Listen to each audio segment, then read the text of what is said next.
Começa agora o programa 20 Minutos com Breno Altman.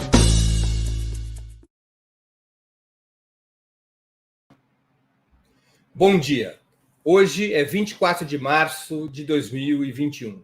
Está começando mais uma edição do programa 20 Minutos. Antes de mais nada, queria prestar meus sentimentos e de toda a equipe do Opera Mundi a Haroldo Lima, dirigente do Partido Comunista do Brasil, falecido ontem, vítima da Covid-19. Histórico militante revolucionário, lutador da resistência contra a ditadura, ex-preso político, Haroldo foi deputado federal e presidiu a Agência Nacional do Petróleo durante os governos Lula e Dilma. Era colaborador de nosso site, dando-nos a honra de publicar periodicamente seus artigos. Solidariedade à família e aos companheiros de luta. Haroldo Lima presente, hoje e sempre. O entrevistado do dia é Walter Pomar, professor da Universidade Federal do ABC e membro do Diretório Nacional do Partido dos Trabalhadores. Perguntas ao nosso convidado poderão ser feitas através do YouTube e do Facebook. Desde já agradeço aos que participarem, especialmente os que o fizerem contribuindo com o Superchat ou se tornando membros pagantes do canal de Opera Mundi no YouTube. Bom dia, Walter, e muito obrigado por aceitar nosso convite. Bom dia, Breno. Bom dia a quem está acompanhando aqui o 20 Minutos. Walter, o que muda na vida política do país com a anulação das sentenças contra Lula, reforçada ontem pela segunda turma do STF, e a reabilitação eleitoral do ex-presidente? Aumentam as possibilidades da esquerda reconquistar a presidência da República. O problema é que isso nos coloca diante de um desafio maior do que aquele que nós enfrentamos entre 2003 e 2016. Aquele período foi relativamente exitoso do ponto de vista das políticas públicas. Nós melhoramos a vida do povo, ampliamos as liberdades, ampliamos a soberania nacional, contribuímos para a integração regional e para um novo cenário mundial, mas o fato é que os fatores reais de poder, tanto do ponto de vista econômico quanto político, continuaram em mãos da classe dominante, que quando quis, virou a mesa. Então, de um lado, é extremamente positivo a recuperação dos direitos políticos, agora de maneira mais consistente, ampliam-se as chances de uma vitória da esquerda numa disputa presidencial, a reconquista da presidência da República, mas voltam com mais força ainda os dilemas estratégicos que nós vivemos no período de governo 2003-2016, ou seja, é preciso conquistar o poder, é preciso mudar estruturalmente a economia do país, é preciso recolocar o Brasil numa outra posição em escala mundial. E o grande tema ao lado disso é que esse não é um dilema para o futuro, ou seja, para o pós-2022. É um tema imediato, porque a verdade é que a classe dominante brasileira com a qual nós nos confrontamos hoje não pensa e não age da mesma maneira que eles estavam agindo em 2002. Ou seja, a reconquista dos direitos políticos plenos é uma ótima notícia, mas em nenhum momento deve nos fazer baixar a guarda em relação ao que nós temos pela frente. Quer dizer, de maneira alguma, o Bolsonaro é igual ao Fernando Henrique ou igual ao Collor. Um governo militar como o que nós temos não é igual ao governo que nós enfrentamos no período Collor até Fernando Henrique. O quadro mundial é muito diferente daquele que nós tínhamos antes. E, além de tudo isso, se nós conseguirmos fazer a coisa certa e reconquistarmos a presidência da República, nós ainda teremos um outro problema, que é exatamente como recuperar espaço no cenário internacional num ambiente de confronto muito duro, entre a China e os Estados Unidos. Como é que você acredita que deve se desenvolver o cenário eleitoral rumo a 22? Eu digo, a tua expectativa é que se consolide em que candidaturas e que polarização? Veja, não está claro ainda, na minha opinião, porque existe uma possibilidade que é uma polarização entre o bolsonarismo e a esquerda, com o centro, entre aspas, ou melhor dizendo, a direita gourmet, a direita bonitinha e cheirosa, ficando para trás, como aconteceu em 2018. Esse é um cenário. Mas a gente não deve descartar outros cenários. A gente não deve descartar o cenário em que a direita gourmet construa uma candidatura poderosa, a exemplo do que fizeram no período 92-94, em que se afastou Collor e eles construíram a candidatura do Fernando Henrique Cardoso. A gente não deve descartar que eles se reagrupem ao redor de Bolsonaro. Bolsonaro não é uma anta, ele vem se reposicionando na política e pode muito bem, num cenário de polarização contra a esquerda, reagrupar esses setores do chamado centro, entre aspas, a direita do B. E a gente não deve nem descartar um outro cenário, que é do governo militar tirar o bode da sala. Vamos lembrar que o Mourão é sempre a regra 3, uma possibilidade para eles. Então, o cenário não está claro. O que eu acho que a gente tem que ter claro é que 2022 está muito longe. É essencial ter uma política aqui e agora, tanto para reconquistar o apoio da classe trabalhadora. O fato da gente ter reconquistado os direitos do Lula não significa que nós reconquistamos maioria política na classe trabalhadora, muito menos que nós criamos as condições organizativas para vencer e governar transformando o país. E, ao lado disso, é preciso lutar aqui e agora para interromper o governo Bolsonaro. A hora do encontro com Bolsonaro não é 2022, é agora. Nós não podemos cometer de novo o erro cometido no início de 2020, que foi o de adiar o confronto. A nós interessa que o confronto seja aqui e agora, em primeiríssimo lugar, por uma razão que eu vou chamar, a falta de melhor palavra, de moral. Nós não podemos acreditar que estamos diante de um governo genocida, nós não podemos, todo dia, lamentar a morte de 2, 3 ou mais mil pessoas, nós não podemos assistir 300 mil pessoas mortas no país, entre elas o Haroldo, que você citou aqui no início, de Covid, mas não só por causa do Covid, mas por causa das opções que o governo Bolsonaro fez no combate à pandemia e na falta de medidas, nas medidas que adotou, e deixar ele impunemente dizer que ele tem garantia até 2022. Não tem. Ele tem que ser interrompido para o bem do povo brasileiro agora. E também por razões políticas. Porque nesse período, muita coisa pode passar por debaixo da ponte. E nós não devemos cair no equívoco, que alguns setores já caíram no passado e outros caem agora, de achar que nós vamos deixar o Bolsonaro sangrar até 2022.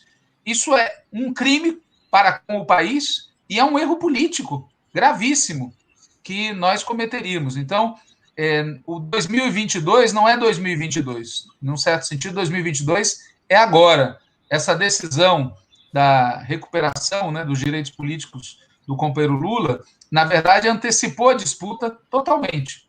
E a gente precisa levar isso em conta. Até porque eu não acho que o Bolsonaro vai assistir parado, não acho que a extrema-direita vai assistir parada, e não acho que as Forças Armadas vão assistir paradas essa mudança que houve no quadro político. Mas, como perguntaria o russo, não o russo Sérgio Moro, o russo de verdade, o que fazer até lá?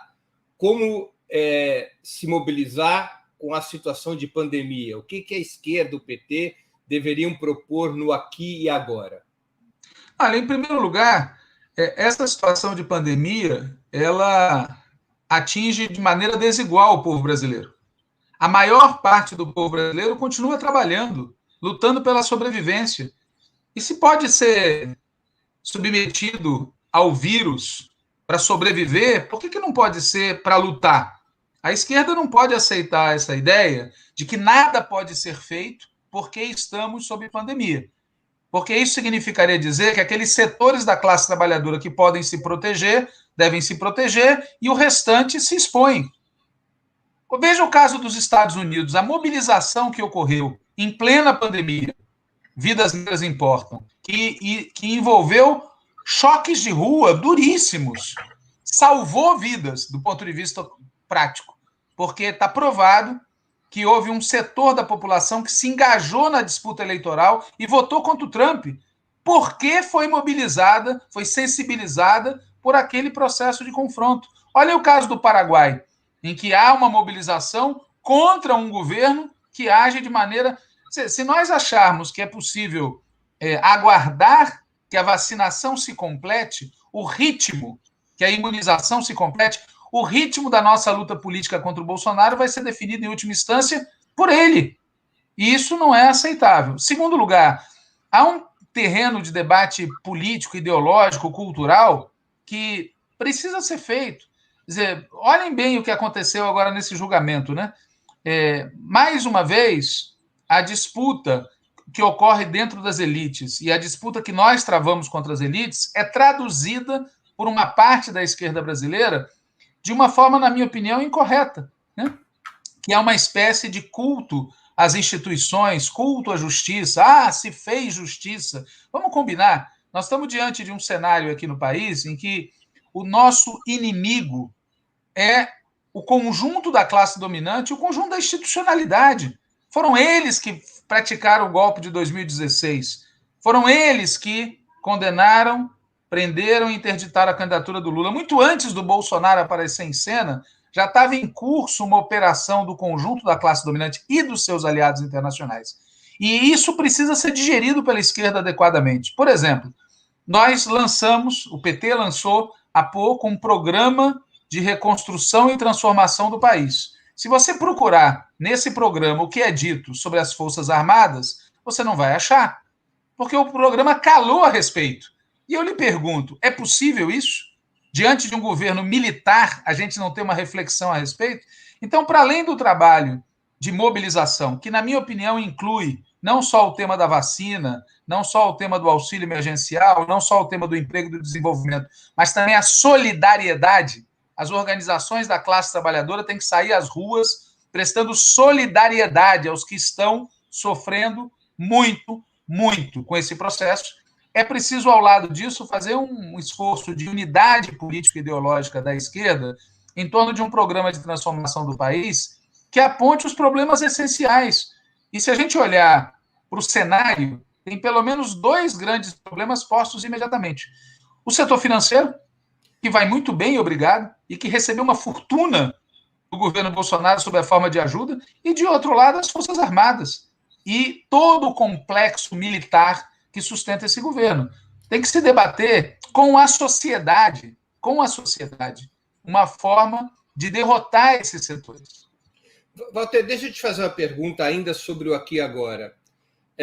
Concretamente, o que você acha é que o PT e as forças de esquerda devem se mobilizar imediatamente sobre qual consigna política? A do fora Bolsonaro, a do impeachment? Sim. Na minha opinião, a consigna essencial é afastamento imediato e convocação de eleições presidenciais. Porque, veja, o que foi decidido ontem? Foi decidido um habeas corpus que antecede a eleição presidencial. Esse habeas corpus foi aceito com base em argumentos relativos a fatos ocorridos antes da eleição presidencial. Portanto, o que se está dizendo é que o Lula tinha o direito de disputar as eleições presidenciais. E do mesmo jeito que o Gilmar Mendes... De 2018. Claro, de 2018. Então, veja, do mesmo jeito que o Gilmar Mendes ontem falou indignado, eu diria aqui, perguntaria sem indignação, só com lógica. Se o Supremo reconheceu que o Lula foi condenado injustamente, o ato contínuo é reparar o dano causado não à pessoa física do Lula, mas ao povo brasileiro, com a eleição de um cavernícola para presidente, que não seria presidente da República se o Lula tivesse disputado as eleições. Então, a questão é, esta eleição de 2018 foi comprovadamente fraudada e ela tem que ser anulada e tem que ser convocada novas eleições, porque é impossível superar esse quadro de genocídio que está em curso no país, com 300 mil pessoas mortas. Não é possível com Bolsonaro na presidência. E também não é possível com Mourão na presidência, porque nós temos um governo militar. Tem que devolver ao povo, imediatamente, o direito de decidir. E alguém pode falar, mas como? Primeira coisa é exigindo que os tribunais cancelem o processo eleitoral, tem base para isso, e que se aprove no Congresso uma emenda de convocação de novas eleições esse ano. Nós temos um cavernícola na presidência, e isso é cada vez mais reconhecido, e nós vamos suportar isso por quanto tempo? Walter, vamos considerar que essa hipótese seja vitoriosa e que se possa antecipar eleições presidenciais, ou vamos considerar que, mesmo não sendo vitoriosa essa hipótese, caminhemos para 2022? Vou te colocar a seguinte questão. Muitos analistas e dirigentes do PT comparam a atual situação com a de 2002, defendendo que Lula e o PT rumem ao centro para garantir maioria eleitoral, a reconquista dessa maioria social ao qual você se referiu. Você partilha dessa opinião de que Lula e o PT devem caminhar ao centro como o fizeram em 2002? Não, de maneira alguma. Em primeiro lugar, porque seria uma espécie de busca do centro perdido. Porque a verdade é que o centro que existia em 2002, no período do golpe, se deslocou toda à direita. Em segundo lugar, porque a situação do país é muito, mas muitas vezes pior do que aquela de 2002. Objetivamente, em 2002, a Carta aos Brasileiros significou um pacto com o sistema financeiro. A pergunta é disso que se está falando? Um pacto com o sistema financeiro? Se nós fizermos um pacto com o sistema financeiro, a possibilidade de desfazer a ponte para o futuro, a possibilidade de desfazer as políticas adotadas pelo Temer e pelo Bolsonaro, a possibilidade de retomar o desenvolvimento, garantir emprego para 40 milhões de pessoas, reconstruir o sistema de educação e de saúde, é zero. Segunda coisa, o pacto com o centro significa o quê? Buscar alguma aliança na burguesia industrial? Eu me pergunto, aonde está essa burguesia hoje? Quer dizer, a participação da indústria no produto interno bruto caiu para menos de 10%. As figuras ligadas ao grande capital no Brasil aderiram de maneira avacalhada a um projeto de conversão definitiva, reconversão definitiva do Brasil numa nação primária exportadora. Não é só o problema do neoliberalismo, não é só o problema do Estado mínimo. Eles aceitaram, a classe dominante brasileira aceitou que o lugar do Brasil no mundo é o de fornecedor de matérias-primas para os 3 grandes polos industriais, para a China, para a Europa e para os Estados Unidos. E, nesse sentido, eles nos empurram de volta para aquilo que o país era há 100 anos, em 1920. O problema é que o Brasil não tem mais 40 milhões de habitantes, tem 210 milhões. Não tem uma população 80% no campo, tem uma população 80% nas cidades. Então, a operação que a classe dominante aceitou fazer, de conjunto, não cabe nela uma política como a de 2002. E, em terceiro lugar, em 2002, a relação que havia entre China e Estados Unidos abriu uma janela para aquilo que nós fizemos.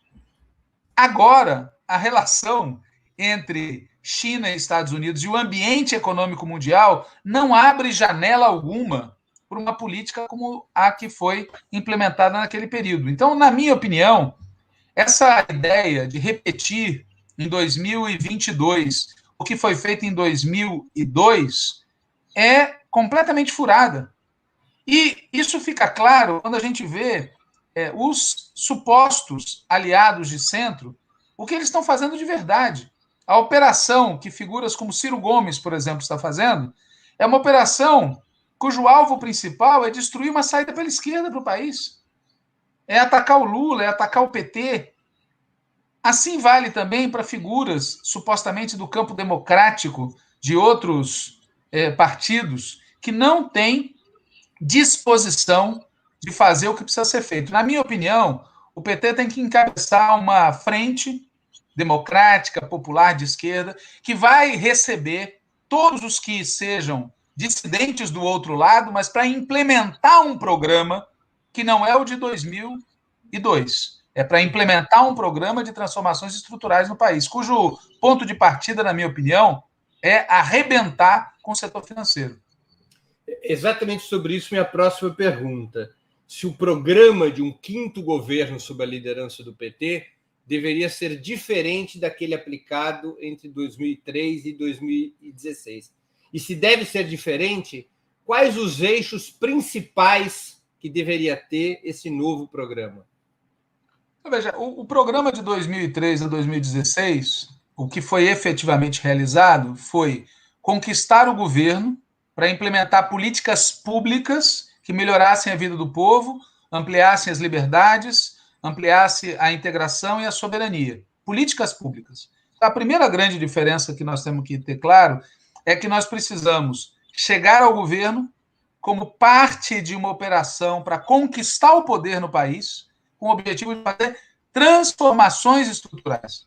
É recuperar a orientação que o PT tinha em 1987, 88, 89, em que a conquista da presidência da República pelo caminho eleitoral era parte de um processo de conquista do poder pela classe trabalhadora, com o objetivo de, claro, também fazer políticas públicas, mas principalmente fazer reformas estruturais. Então, na minha opinião, essa é a primeira grande diferença. A segunda grande diferença é que o programa que nós aplicamos em 2003 até 2016, com graduações, com variações, era um programa que implicava numa conciliação com a classe dominante e uma transição lenta, segura e gradual do neoliberalismo tucano por uma política de desenvolvimento que construísse no Brasil um país capitalista, democrático, com algum nível de bem-estar social. Na minha opinião, o programa tem que ser outro.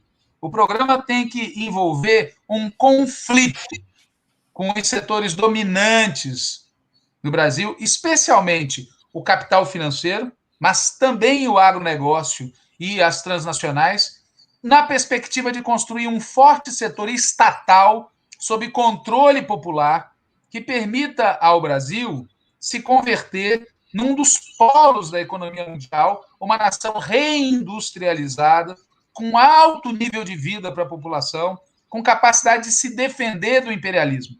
É uma outra lógica que tem como diretriz medidas de natureza socialista, na minha opinião. Porque se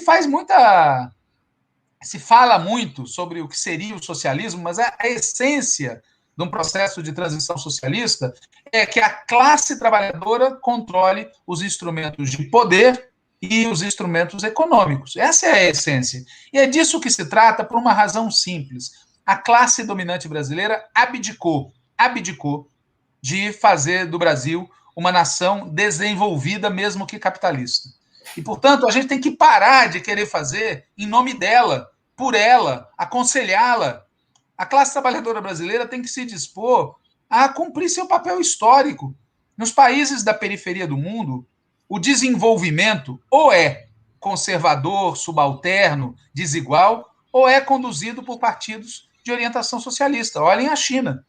Olhem a China. Se fala muito da China hoje, mas há que se lembrar que a China hoje só é possível porque, na saída da Segunda Guerra Mundial, se decidiu um caminho que fez daquele país um país socialista. O resto veio depois. Não dá para bater palmas para o sucesso econômico, para o sucesso político, para o sucesso tecnológico da China e esquecer desse detalhe.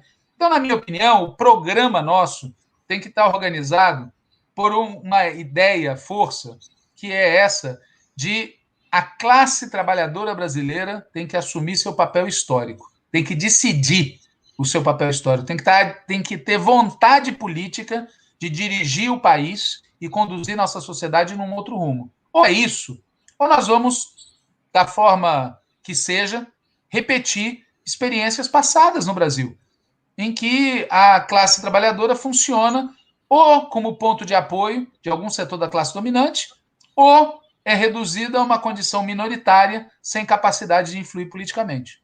Agora, quais seriam os instrumentos a estarem incluídos neste programa que possam operar nesse sentido? Quais as reformas estruturais principais nesse programa que permitiriam abrir esse caminho que você defende? Na minha opinião, do ponto de vista econômico, tem duas questões chaves, que é a estatização do setor financeiro, o grande oligopólio financeiro que controla a economia nacional tem que ser colocada sob controle público. E antes que alguém ache que isso é o fim do mundo, eu recomendo ouvir a exposição do Yannis Varoufakis, convidado para um seminário da Fundação Perseu Abramo, convidado pelo companheiro Fernando Haddad, em que ele explicava de maneira didática como isso é indispensável. Colocar sob controle público a moeda nacional, sem o que não tem possibilidade de desenvolvimento.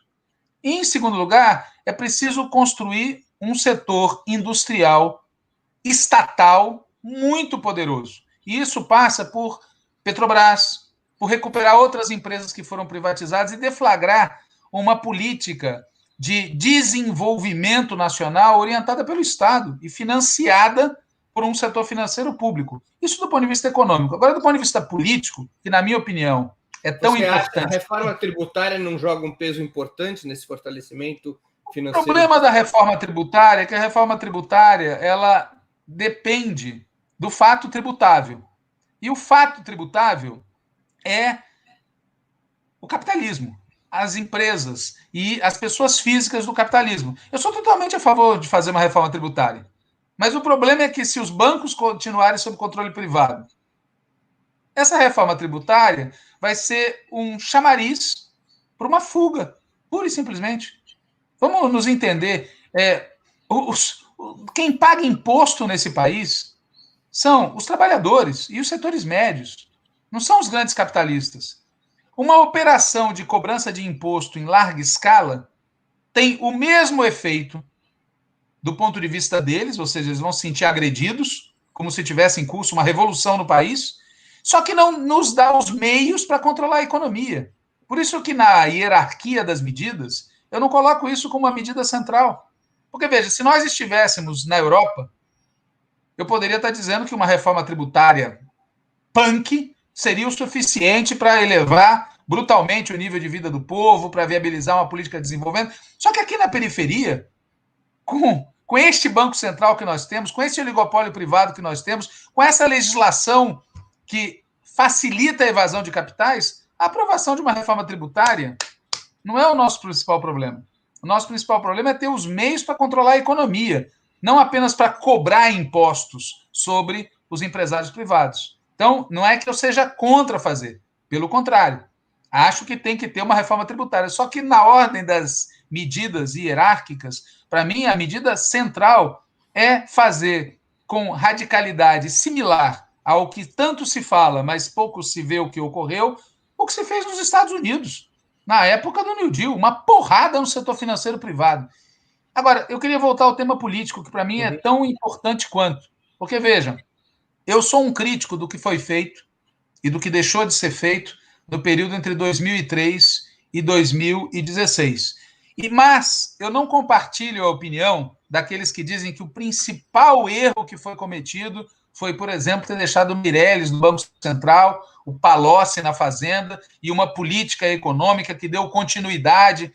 Isso foi um erro. Mas o principal erro que foi cometido foi ter deixado os instrumentos de poder nas mãos dos de sempre. Ou seja, nós não podemos voltar a governar o país e tolerar que o oligopólio privado controle a comunicação. Nós não podemos tolerar um sistema judiciário que, independente da decisão de ontem, continua sendo um sistema judiciário organizado de alto a baixo pelo punitivismo contra os pobres. É uma justiça de classe. Nós não podemos aceitar um sistema político-eleitoral que coloca no Congresso, no Senado, na Câmara e, de maneira geral, nas instituições políticas, os representantes dos ricos. E nós não podemos tolerar forças armadas que estão agindo como um governo de ocupação. Então, isso precisa ser debatido com o povo brasileiro. Eu me espanto, às vezes, há 20, 30, 40 anos atrás, era muito comum os setores revolucionários tratarem as coisas de maneira discreta, quase secreta, e os setores reformistas insistirem em fazer os debates públicos. Pois bem, eu defendo que a gente faça o debate público de que este país precisa de uma revolução político-social. Senão nós vamos continuar daqui a 100 anos lamentando que a escravidão deixa suas marcas, que a colônia deixa suas marcas, que a política é oligárquica, etc, etc, etc. Este país precisa de uma revolução política e social profunda, porque só isso vai garantir que este país seja razoável, garanta uma vida modesta e próspera, como gostam de dizer os chineses, para 210 milhões de brasileiros. Você acha que entre as tarefas de um eventual novo governo liderado pela esquerda deveria estar a abertura de um novo processo constituinte? Não, com certeza, porque, veja, é o exemplo da estratégia adotada pela Unidade Popular chilena, que dizia, nós somos de uma área de propriedade social e precisamos construir um poder popular. É óbvio que a institucionalidade brasileira, aquela que veio da Constituição de 88, já não existe mais. Eu posso debater se aquela institucionalidade era boa, não era boa, se ela devia ser defendida ou não, se o PT fez certo ou não fez certo em votar contra o texto completo da Constituição, mas o fato é que nem aquilo existe mais. Ou seja, o que havia de positivo na Constituição de 88, as conquistas que a esquerda conseguiu inserir lá, foram sendo retiradas em todos esses anos. E, de outro lado, foi sendo inserido na Constituição brasileira uma série de gatilhos que lembram os que há ainda hoje na Constituição chilena, herança do período Pinochet. Essas últimas emendas que foram introduzidas, na prática, constitucionalizam o ajuste fiscal, destroem a ideia que havia na Constituição de 88, que é o que veio até aqui continua, mas a partir de aqui, havendo desenvolvimento, haverá distribuição de renda. Eles destruíram isso, assim como revelaram que o respeito pelas liberdades democráticas é uma farsa. Então, nós precisamos reconstruir a institucionalidade. A direita está fazendo isso através de emendas constitucionais, aprovadas no afogadilho, sem debate com a sociedade, sem debate nem mesmo com os parlamentares. Nós precisamos dizer que o país precisa de uma outra Constituição que precisa ser debatida com o povo brasileiro. De novo, é comum as pessoas dizerem: mas na atual correlação de forças, se a gente fizer isso, pode piorar. O meu problema é que a gente não vai mudar a atual correlação de forças se a gente não colocar sobre a mesa a necessidade de uma transformação profunda no país. E pior, pode acontecer o cenário da gente, por conta da desgraceira que este Bolsonaro e essa corja de golpistas fizeram, pode acontecer um cenário de, com o programa XYZ, nós reconquistarmos a presidência da República. Mas atenção, nós só vamos conseguir fazer aquilo que fizemos de 2003 a 2016 se formos muito mais radicais. E só conseguiremos fazer mesmo aquilo se nos dotarmos de instrumentos que permitam fazer governo de transformação. Então, eu não vejo como não colocar sobre a mesa a ideia de uma Assembleia Nacional Constituinte que nos permita refazer a institucionalidade do ponto de vista popular. De novo, eu encerro a resposta a ti, Breno, dizendo o seguinte: as pessoas precisam se dar conta que nós estamos num momento histórico em que não é mais fácil fazer o mínimo, é mais difícil. Nós estamos num momento histórico em que é necessário arriscar mais, é necessário propor coisas mais ousadas, porque senão não vai funcionar. Walter, assim como a questão militar, a Constituinte não está no programa de reconstrução democrática e transformação do PT, não é? Mais ou menos. Nós conseguimos inserir a Constituinte, porque ela já era uma resolução partidária, mas com uma formulação muito recuada. Porque, veja, é óbvio que nós não queremos fazer uma Constituinte em condições que sejam prejudiciais. Então, há um amplo consenso entre aqueles que defendem a ideia de uma Assembleia Nacional Constituinte que isso deve fazer parte de um movimento conjunto que envolve a disputa da presidência da República, que envolve a derrubada do governo Bolsonaro, que envolve a reconquista da classe trabalhadora. Só que é preciso debater a questão. Porque eu, às vezes, fico com a impressão que as pessoas acham que é possível governar o país de maneira transformadora com esta Constituição remendada de 1988, remendada pelos neoliberais há décadas. Não é possível. Aí alguém diz, mas nós conseguimos fazer muito nos governos Lula e Dilma. Verdade, numa conjuntura completamente diferente. Numa conjuntura diferente internacionalmente, numa conjuntura diferente nacionalmente. Portanto, nem aquilo será mais possível fazer. Walter, temos algumas questões dos nossos espectadores. A primeira delas é da Paula Menicone, que contribuiu com o Superchat, e eu queria agradecer. A pergunta dela diz respeito a um tema que você abordou há algumas perguntas atrás. Por que não podemos lutar pela anulação das eleições, uma vez que está comprovada a fraude eleitoral? Veja, nós devemos lutar por convocação de novas eleições, e não exatamente pela anulação, porque a anulação significaria o que a essa altura do campeonato? Dar posse ao segundo colocado? Então, veja, nós temos que convocar novas eleições. Tem que devolver ao povo brasileiro o direito de decidir quem nos preside numa disputa democrática, repondo na disputa aquele que foi fraudulentamente retirado, Luiz Inácio Lula da Silva. Essa é a minha opinião. Temos uma outra questão do Wilton Santos, que também contribuiu com o Superchat. Como conquistar o apoio dos evangélicos? Que tipo de ações a esquerda deveria fazer para reduzir a influência dos pastores reacionários? Veja, na minha opinião, eu vou começar falando com o que a gente não deve fazer. Não é uma guerra religiosa. Ou seja, eu não discuto a adesão de ninguém a crença religiosa alguma. Em segundo lugar, nós temos que perceber por que é que os pastores conquistaram esse espaço. Porque a esquerda abandonou o trabalho político organizado nas periferias. Se a gente voltar a como era a periferia das grandes cidades há 40 anos, havia uma rede de organizações democráticas, populares, de esquerda, socialistas. Movimentos populares, sedes de sindicatos, sedes de partidos, atividades realizadas por setores progressistas de igrejas. E a verdade é que nós fomos nos retirando desse espaço e abrimos um vácuo. Então, a segunda questão é recuperar o território perdido com presença efetiva nesses locais, não apenas em campanhas eleitorais.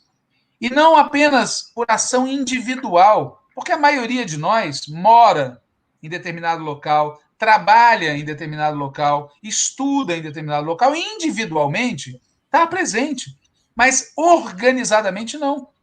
Então precisa recuperar. Em terceiro lugar, há um esforço de debate, de elevação do debate político-cultural brasileiro, porque esse é um terceiro problema.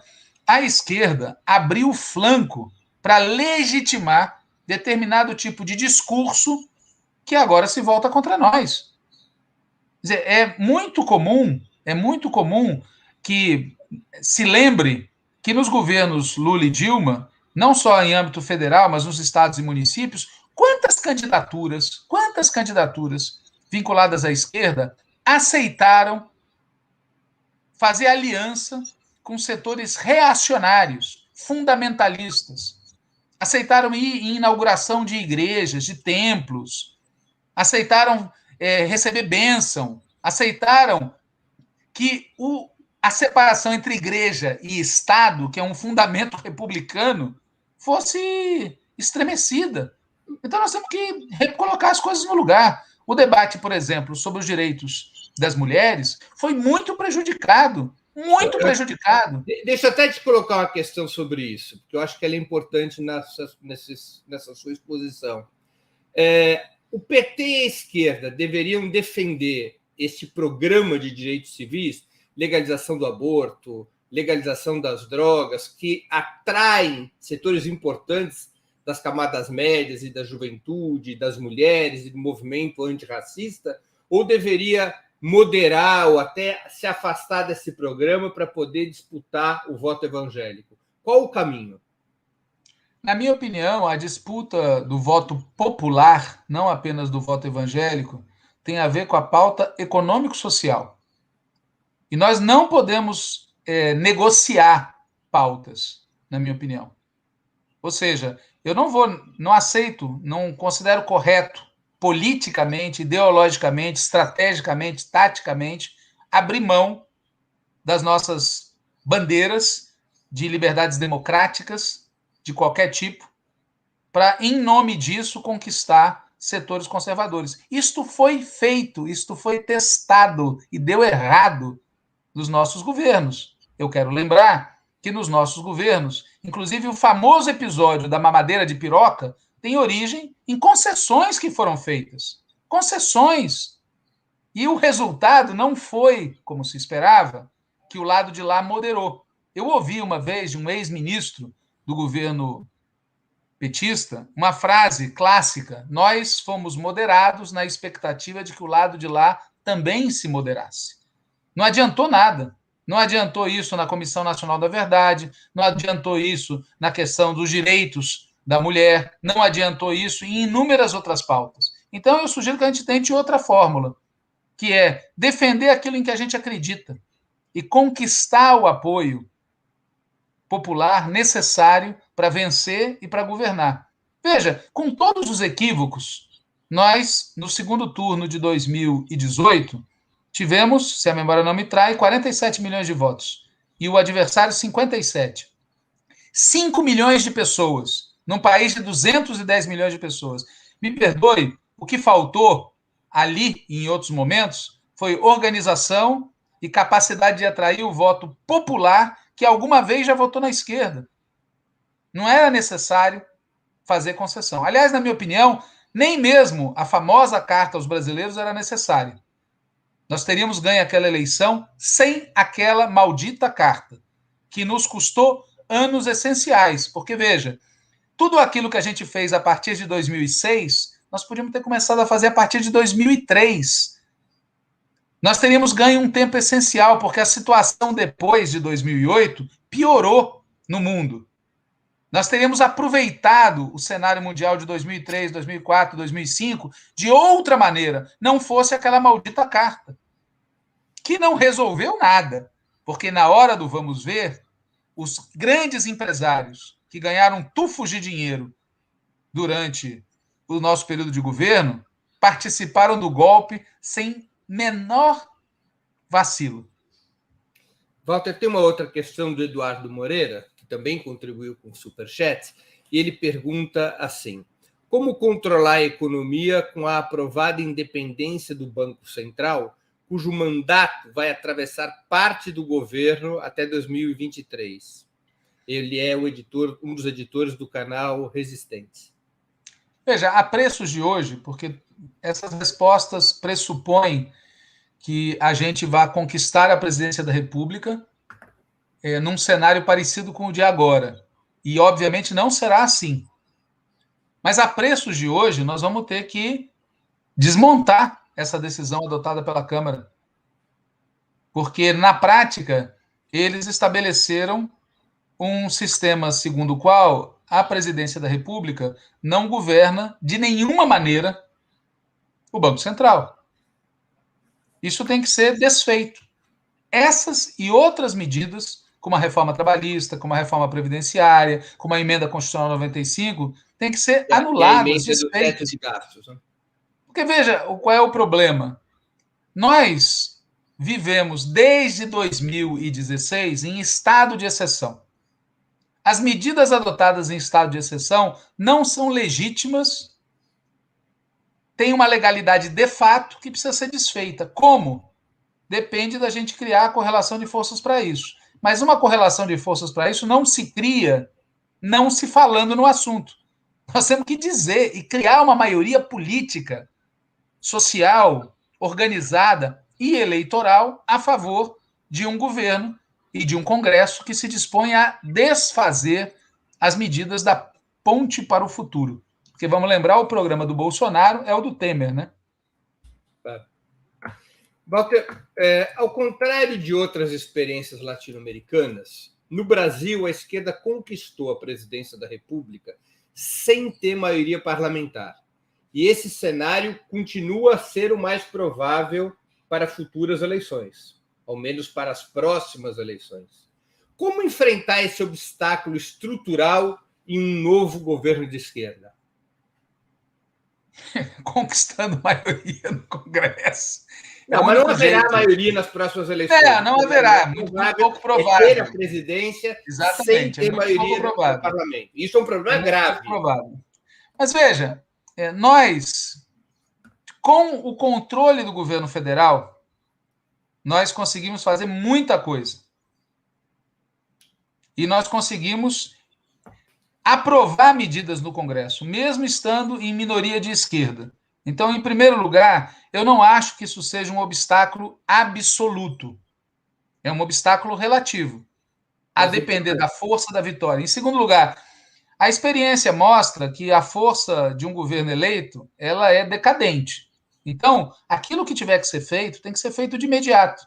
O que inclui, na minha opinião, alargar o uso de consultas, plebiscitos, referendos populares.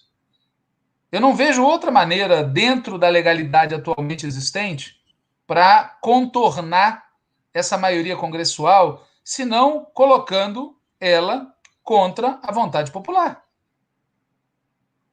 Nós temos uma experiência muito interessante a esse respeito, que foi a experiência do Chávez na Venezuela, que fez mais eleições, não menos. Eu acho que é esse o ambiente que a gente tem que colocar no país, é mais democracia. A gente precisa de mais liberdades democráticas, mais consulta ao povo. Você, em um texto que você escreveu recentemente na revista, no site brasileiro da revista Jacobin, intitulado O PT entre o passado e o futuro, você defendeu a validade contemporânea do PT como principal instrumento da classe trabalhadora, de um lado, mas, por outro lado, reconheceu que o partido não está à altura do que você chama de tempos de guerra. Quais as mudanças que você propõe na ação e na organização do PT? Eu acho que a primeira mudança é na estratégia do partido. Porque, veja, a organização e a ação é política concentrada. Se eu acho que o caminho para o céu passa pela eleição, ponto, eu vou organizar um partido parlamentar, dirigido pelos parlamentares e organizado para funcionar em anos pares. E nos anos ímpares a gente paga a conta e prepara a próxima eleição. Se eu acho que é necessário, para chegar no céu, fazer transformações estruturais que exigem uma ampla auto-organização da classe trabalhadora, eu vou organizar um partido de combate, com núcleos espalhados nas empresas, nos locais de estudo, nos locais de moradia, com atividades cotidianas, com presença física, presencial, cotidiana junto ao povo, que tenha a capacidade de mobilizar milhões de pessoas quando necessário e que faça debate político permanente. É um outro tipo de partido. O PT, ele, quando foi criado, afirmava a ideia de ser um outro tipo de partido. Um partido que fizesse política todo o tempo, que tivesse presente na vida do povo em todo momento, que não fosse um partido tradicional. Mas a verdade é que, com o passar do tempo, nós fomos conferindo a chamada institucionalidade um papel, um peso, uma importância que foi deformando a vida interna, sob várias formas. Então, na minha opinião, a primeira questão é mudar a estratégia do partido, o caminho do PT para o poder. E não é do PT somente, mas é o caminho da esquerda, dos setores democráticos populares e da classe trabalhadora para o poder. E isso exige colocar também sobre a mesa, com uma imensa ênfase, duas outras ideias. Uma, que é a do socialismo, e a segunda, que é a ideia da classe trabalhadora. Aqueles que produzem as riquezas precisam se organizar para controlar os meios de produção, para controlar os instrumentos de poder. Essa ideia é de uma força imensa. É só lembrar o que aconteceu no Brasil no final dos anos 70, início dos anos 80, em que a ideia de que a classe trabalhadora é o agente principal da mudança foi um fator de revelação política, ideológica e de organização espontânea de centenas de milhares, de milhões de pessoas. Então, o meu ponto de vista é que nós temos que fazer essa reformulação estratégica e, ao lado disso, e em decorrência disso, fazer uma reformulação organizativa de cima a baixo. Quer dizer, o partido hoje é um partido organizado de maneira institucional parlamentar. É um partido que consegue votação nas eleições, mas não consegue mobilização social. Portanto, é um partido que é capaz de derrotar a direita quando a direita aceita que as disputas se resolvam no terreno da eleição. Mas quando a direita muda de regra, muda de comportamento, como fez isso de 2013 para frente, o partido não consegue enfrentar, porque ele perdeu capacidade de organização e mobilização. O PT precisa ter disposição de voltar a ser um partido de combate, coisa que ele já foi e coisa que ele continua sendo em alguns locais, em algumas regiões e algumas cidades. Walter, uma pergunta organizativa. Você não acha que o sistema pelo qual o PT se organiza, o chamado sistema de tendências, acaba atrapalhando essa sua formulação da construção dos núcleos por todo o país, por locais de trabalho e moradia, uma vez que a vida interna no PT está, na prática, subordinada às pessoas se integrarem a alguma tendência? Veja, o PT teve tendências nos anos 80 e era um ótimo partido. Então não são as tendências em geral que causam problema. E o PT também era um partido organizado em tendências dos anos 90 e isso não impediu que ele construísse um caminho para conquistar a presidência da República. E ele também foi um partido organizado em tendências no período dos governos Lula e Dilma, e não foi esse o elemento que explica as derrotas que nós sofremos. Então, eu acho que o PT tem um grave problema, que é a inexistência de um sistema organizativo que acolha os seus militantes. O militante que quiser estar bem informado, ter acesso à formação política, intervir de forma organizada, precisa estar numa tendência. Isso não pode ser assim. Isso é um absurdo. Direito de tendências é um direito, não uma obrigação. Mas eu não acho que na lista de problemas do PT, o problema número 1 seja a existência de tendências. Para mim, o problema número 1 é o controle exercido sobre o partido por uma dinâmica de tipo parlamentar institucional, em que as figuras que são parlamentares ou que são governantes exercem uma espécie de poder externo sobre a vida partidária. Vou lhe dar um exemplo. Alguém consegue me explicar como é que a decisão do ministro Fachin, no dia 8 de março, devolvendo os direitos políticos ao companheiro Lula, na prática, não foi acompanhada em 24 horas de uma reunião da direção do partido? A direção do partido foi se reunir 10 dias depois, no dia 18 de março. Agora, essa reunião tirou uma resolução? Não, isso. E, ademais, essa reunião não tirou nenhuma resolução. Qual é a conclusão? Não é ali, na instância partidária, o Diretório Nacional, que reside o centro real de deliberação do partido. E eu pergunto, isso vai funcionar? Não vai. Partido organizado em torno de indivíduos, ou partido organizado em torno de parlamentares, ou partido organizado em torno de executivos, não sobrevive em condições normais. Imagina nessas que a gente vive. Nós vamos ser um partido que tenha funcionamento real. E o problema não é a existência do direito de tendências.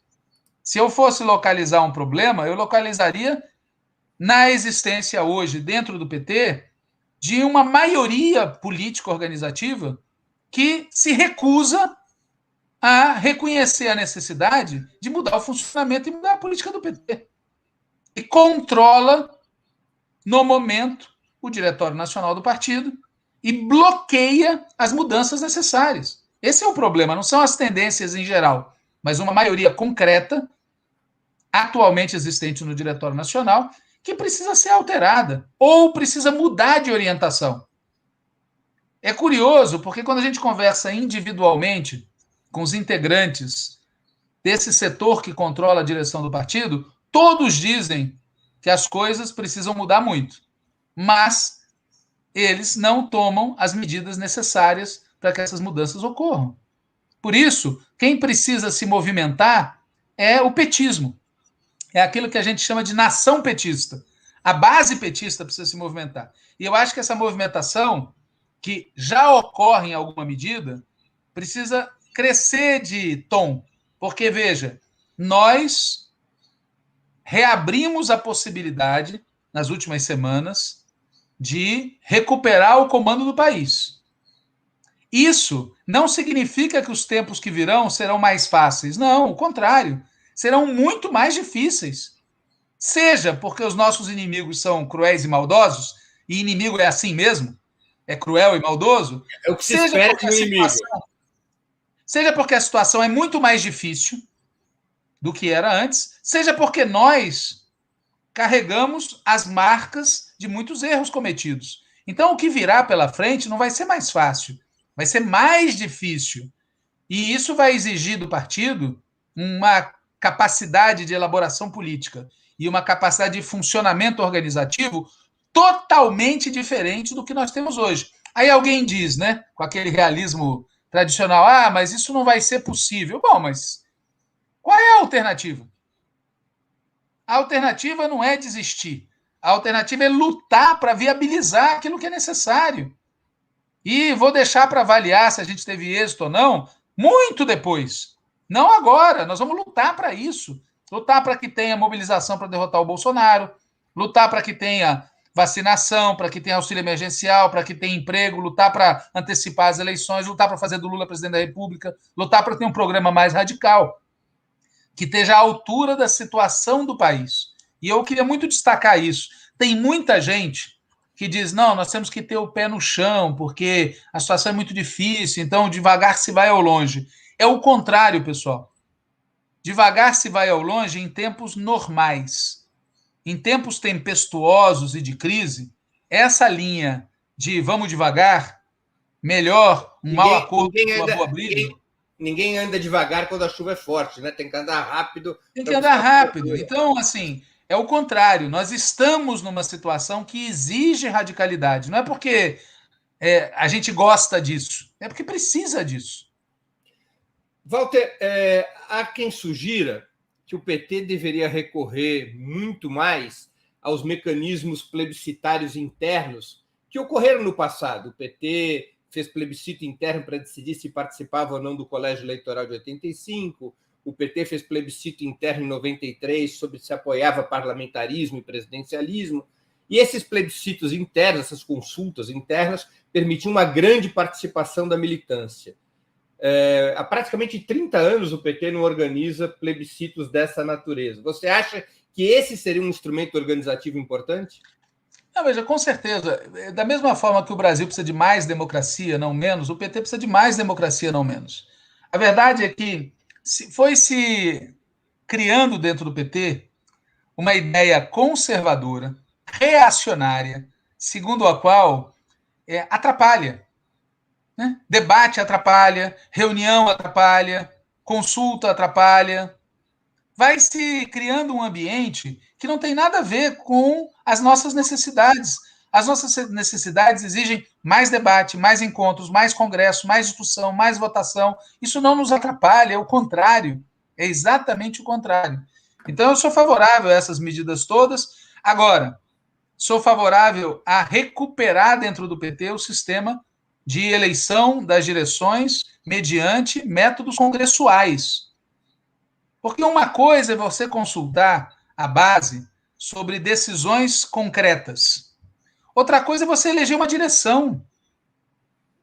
As direções precisam ser escolhidas com métodos que resultem em direções com qualidade política superior à que nós temos hoje. E não hoje, agora, a que nós construímos nos últimos anos. Nós vamos de direções que voltem a ter a qualidade política das direções que nós tivemos no período que nos levou a conquistar a presidência da República. Walter, tem uma pergunta de uma espectadora nossa, Valéria Dalegrave, que também contribuiu com o Superchat, e ela pergunta: Pomar, poderíamos dizer que devemos sair de uma concepção paternalista do partido para um modelo com divisão de responsabilidades que engaje a todos? Veja, não sei se usando esses termos, mas eu concordo com a ideia. Vou dar um exemplo. O financiamento do partido. O PT, durante anos, aceitou ser financiado, em parte, por recursos empresariais, em parte, por recursos provenientes do fundo partidário.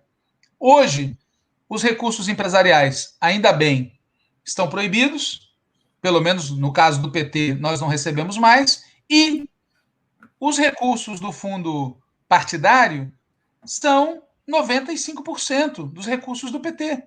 E, pasmem, em 2015, por proposta do companheiro Gilmar Tato, aprovado no Congresso do partido, se liberou os filiados de contribuir financeiramente com o PT para poder deliberar. Você hoje pode ser filiado ao PT, votar para eleger a direção, votar para eleger o programa e não contribuir financeiramente com a sustentação do partido. Isso é um escândalo, porque isso desobriga as pessoas da ideia de que o partido é nosso e ele tem que ser sustentado pela nossa energia política, pela nossa sustentação financeira. E vejam que coisa curiosa, né? Isso nos deixa também dependentes do Estado. Eu não quero ter um partido estatizado. Grande parte da esquerda europeia é estatizada, depende dos recursos públicos e pode ser estrangulada a qualquer momento. Então, nesse sentido, a militância partidária precisa ser convocada a sustentar o partido, inclusive financeiramente, com o que pode, porque o problema não é a quantia, embora um mecanismo de contribuição militante num partido que tem milhões de filiados possa garantir recursos suficientes para a gente ter uma vida muito intensa. É a política que gera os recursos, não simplesmente feita uma conta básica, se dos 1.700.000 filiados do PT, 500 mil contribuíssem com R$10 por mês, teria 5 milhões por mês, 60 milhões por ano, isso é maior que o fundo partidário. Claro. Mas precisa ter vontade de construir algo assim. Eu me lembro de um diálogo que eu mantive com um ex-tesoureiro do PT, que me dizia que era muito difícil captar pequenas quantias de tanta gente. Era mais fácil conseguir com 1 ou 2 contribuições empresariais. Deu no que deu. O próprio sistema financeiro facilita hoje a contribuição da militância pelo PIX. Ficou mais fácil, a burguesia nos ajudou nisso. Walter, uma outra questão, a gente já está chegando ao final da entrevista. Alguns setores da esquerda, alguns analistas, alguns intelectuais, alguns dirigentes de outros partidos, vaticinam o fim do ciclo petista e a superação do PT como principal instrumento da classe trabalhadora. Você é um conhecido crítico dessa posição. Você considera, portanto, que o PT mantém a sua validade estratégica como este partido principal da classe trabalhadora, ou o PT vive a sua decadência e poderá ser superado como outros partidos o foram no passado, no caso brasileiro, o próprio Partido Comunista Brasileiro, que foi hegemônico na esquerda brasileira até os anos 70? Veja, essa pergunta é uma armadilha, porque um partido é uma coisa viva. Algo vivo pode morrer. Então, quando você pergunta se pode ser, claro que pode. A questão é, se for agora, o que vai acontecer? Porque os que acham que o PT já era, não estão se referindo a um futuro distante. Estão se referindo aqui e agora. E se neste momento histórico o PT fracassar, quem vai ganhar com isso? Outra esquerda? Não. Quem vai ganhar com isso é a direita. Por isso, eu não vejo o menor sentido em raciocinar em abstrato sobre essa questão. Para mim, é uma questão muito concreta. O Brasil precisa que a classe trabalhadora assuma protagonismo. Para que a classe trabalhadora assuma protagonismo, nós precisamos de um partido de massas. Temos um partido de massas, que é o PT. Se este partido não estiver à altura das suas tarefas históricas, vai ser uma catástrofe por décadas, até que se construa outro. E quando este outro se construir, é muito provável que ele volte a enfrentar os mesmos problemas que nós estamos enfrentando outros. Por isso, eu prefiro tentar resolver aqui e agora. Vejam os problemas que o PT enfrenta hoje, vários já estavam anunciados no velho Partido Comunista ou no Partido Trabalhista. Já estavam anunciados e não foram resolvidos ali. Eles reaparecem. Por isso, a minha opinião é muito prática. Não é uma opinião de historiador ou de teórico. É uma opinião política. Nós temos que fazer o PT estar à altura das necessidades históricas. Porque se nós não fizermos isso, nenhum outro partido, neste momento histórico, substituirá o PT. O que significará que se passará um longo tempo até que se construa outro que viverá os mesmos problemas que nós não conseguimos superar. Portanto, vamos tentar resolver aqui e agora esses problemas. É possível isso? É possível. Porque, olhando do outro lado, que outro partido pode, na atual conjuntura política brasileira, liderar um processo para derrotar o Bolsonaro, para recuperar a presidência da República, para transformar profundamente o país? Que outro? Que outro partido pode liderar isso? Que outro partido pode dizer que tem esta capacidade, esse enraizamento social, essa força política, esse nível de liderança? Então, nós temos todos os problemas do mundo, mas, tá certo? Como diria o Churchill, né? É o pior partido do mundo, tirando todos os outros. Então, nós temos que apostar no PT, na minha opinião.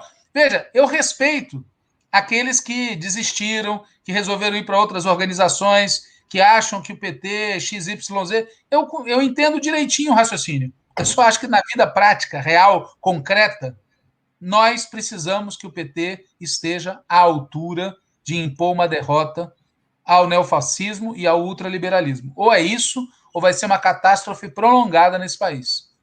Uma última pergunta dos nossos espectadores, do Antônio Carlos Melo Silva, que contribuiu com o Superchat. Pomar, a partir do momento que se extinguiu os núcleos de base, permutando-os pelos setoriais, hoje paralisados e no limite da organização política, está com um problema de redação, acho que dá para compreender o espírito, né? Veja, o PT é um partido com quase 3 milhões de filiados e tem mais milhões de simpatizantes. Então, nós precisamos ter abertura para ter inúmeras formas organizativas, especialmente agora que, além das formas organizativas presenciais, existem muitas possibilidades virtuais. Porém, eu acho que nesse leque de formas organizativas, a gente precisa ter organizações de base que estejam nos locais de estudo, de trabalho e de moradia. E o que é uma organização de base? É um espaço onde os militantes do PT se reúnem para decidir a sua atuação. É muito comum encontrar no PT militantes de 2003 para cá que dizem assim: você milita? E a pessoa responde: eu milito no PT. Isso não faz o menor sentido para mim. O partido é um instrumento para organizar a militância junto à classe trabalhadora, junto à sociedade. Você não milita no partido, você é um militante do partido que atua na sociedade.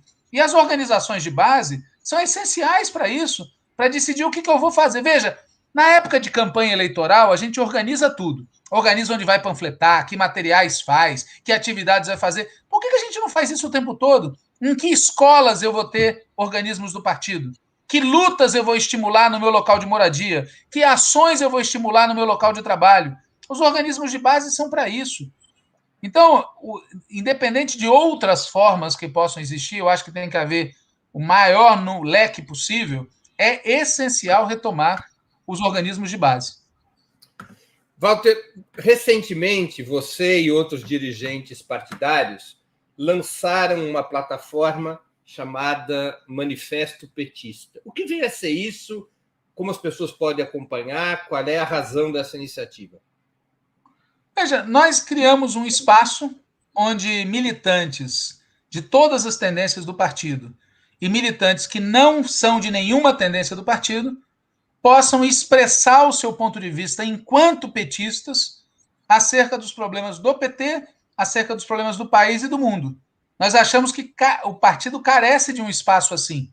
Existe uma blogosfera progressista, democrática, popular, que é muito importante, mas dentro do próprio partido existe dois tipos de situação. Os meios de comunicação partidários, que são assépticos, eles não têm debate, eles não têm polêmica, é como se o partido... E os meios de comunicação das tendências, dos grupos, dos mandatos, uma imensa fragmentação. Ou seja, não existe um espaço público, aquilo que o Franklin Martins chamava de arena pública, né? Um espaço onde as pessoas se encontrem para debater sobre as questões relevantes do ponto de vista do partido. Então, modestamente, a ideia do blog Manifesto Petista é que ele possa se constituir em um desses espaços. Nós não temos a menor pretensão de que nós vamos ser o espaço, mas nós queremos ser um espaço para que pessoas de todas as tendências, eu repito, que compreendem essa urgência da hora e de todos os setores do partido, mesmo que não tenham simpatia pela posição XYZ, se sintam à vontade de utilizar esse blog para manifestar sua opinião, para entrar no debate, para se posicionar. É esse o espírito desse manifesto petista, que nós gostaríamos que, no fundo, fosse do próprio partido. Ou seja, o partido com o qual eu, pelo menos, sonho é um partido que, a exemplo do velho Lunitá, tinha espaço para que as variadas posições debatessem, porque é um partido democrático, de massa, precisa ter debate o tempo todo. O tempo todo. A gente está concluindo a entrevista, Walter. Vou te perguntar aqui o que você leu ou está lendo durante a pandemia e gostaria de sugerir aos nossos espectadores. E além do que você está lendo, o que você assistiu ou está assistindo? Rapaz, o que eu estou lendo, para falar muito francamente, é O Capital, porque eu estou dando um curso de leitura de O Capital na Escola Latino-Americana de História e Política, e é um curso de leitura dirigida mesmo. Então a gente lê o capítulo e comenta. Então eu recomendo a todos, se vocês querem ter a mesma deliciosa experiência de ler O Capital durante a pandemia, né? Agora, filme, rapaz, eu tenho assistido muita coisa boa. E eu fiquei pensando, né? Por exemplo, O Gambito da Rainha, fantástico. Genial, absolutamente genial. Para os amantes de xadrez e para os que não são amantes de xadrez. Notícias do Mundo, com um faroeste recente com Tom Hanks. Que é um faroeste, tá certo? Relatos do Mundo. Relatos do Mundo. Relatos do Mundo, News of... É muito legal, porque, enfim, não vou fazer spoiler aqui, mas é maravilhoso. É um filme humanista no melhor sentido da palavra, que é essa ideia de que o conhecimento liberta. E é um relato dos Estados Unidos depois da Guerra Civil, coisa que é interessante de ver pensando no que está acontecendo nos Estados Unidos hoje. Mas para aqueles que estiverem se sentindo meio down, eu recomendo assistir Dark, que é muito interessante, sobre futuros, passados e presentes alternativos. Alguém que está se sentindo mal vai assistir um filme chamado Dark? Mas é muito bom o Dark, não é um filme ruim, porque ele é baseado naquela premissa: o que sabemos é uma gota, o que não sabemos é um oceano. Então... Walter, eu queria te agradecer muito pelo teu tempo, pela entrevista. Eu tenho certeza que nossos espectadores e espectadoras puderam aproveitar muito as suas avaliações, as suas análises. Agradeço aqui em nome do Opera Mundi e no meu próprio nome. Legal, muito obrigado também pelo espaço. Desculpa pelas falhas na transmissão, mas faz parte. Um abraço. Tchau, tchau. Estamos encerrando mais uma edição do programa 20 Minutos. O nosso entrevistado foi historiador, professor da Universidade Federal do ABC e dirigente petista, Walter Pomar. Eu quero agradecer a audiência, em especial aqueles que fizeram perguntas e os que contribuíram com superchat, com super sticker, ou se tornaram membros pagantes do canal do Opera Mundi no YouTube. Peço desculpas àqueles cujas perguntas não puderam ser lidas por absoluta falta de tempo. Nossa próxima edição do programa 20 Minutos será no dia 26 de março, às 11 horas da manhã, quando eu entrevistarei o deputado pelo Partido Comunista do Brasil de São Paulo, Orlando Silva. O tema da conversa com Orlando Silva, o tema principal será a Frente Ampla, a defesa da Frente Ampla, principal política proposta pelo Partido Comunista do Brasil. Até sexta-feira, dia 26 de março, às 11 horas da manhã. Um grande abraço. Para assistir novamente esse programa e a outras edições dos programas 20 Minutos, se inscreva no canal do Ópera Mundi no YouTube. Curta e compartilhe nossos vídeos, deixe seus comentários. O jornalismo de Ópera Mundi é mantido com o seu apoio. Faça uma assinatura solidária em www.operamundi.com.br. Com um pequeno valor mensal, você nos ajuda no desenvolvimento de um jornalismo independente e de qualidade. Obrigado pela audiência e